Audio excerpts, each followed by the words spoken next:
ISS is a worldwide facility company and has set its vision to be the greatest service organization in the world.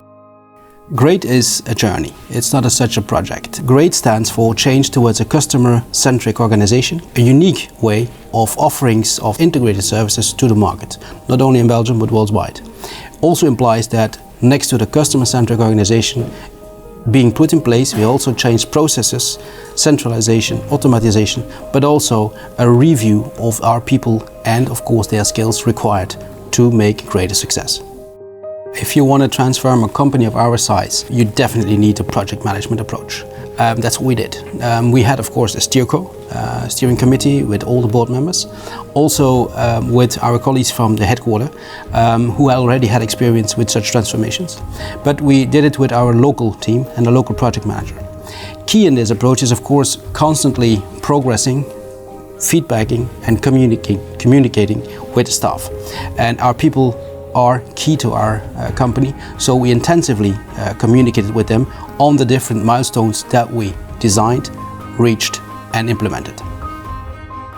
We had the pleasure to work with TriFinance in a previous project. I think when you do a project, you have to acknowledge that you don't have all the competencies aboard. So you need to rely also on experts. And in that respect, we called in specific resources from TriFinance to the dedicated cleaning of our data, which we've been doing in our ERP system, SAP.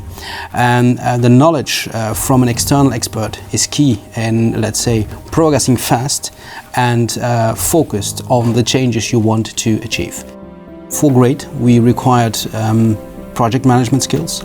We required a person having the expertise in ERP and SAP, and most of all, of course, a person who was not only providing consultancy as such, but also was willing to think together with us in terms of efficiency and in terms of deliverables.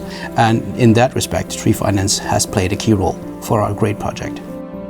It's of course difficult to talk about all the results because, as I said, it is a major transformation, so you have a lot of work streams. I think the key result today is that we have been doing all the work streams separately, one from each other, of course interlinked, with a timely result. So all deliverables were there, not always with the right findings or with the results we've hoped for, but then we had to adjust for. So in that respect, it was on time, it was complete, and it was of course during our normal let's say, day-to-day business life. And in that respect, it's a tremendous transformation in a relatively short time, if you look to the achievements that we've done. The major lesson learned is basically that change is hard. Change is difficult. Everybody wants change until it comes to them. The second lesson learned is that such a big transformation requires a dedicated approach, but most of all commitment of everybody, not only the project management and the steer group, but all staff. And in that respect, we managed to mobilize them, to make them willing to go the extra mile, which they did, and allowed us to transform in a very short of time. So in that respect, a warm thank you to all people involved in this big transformation.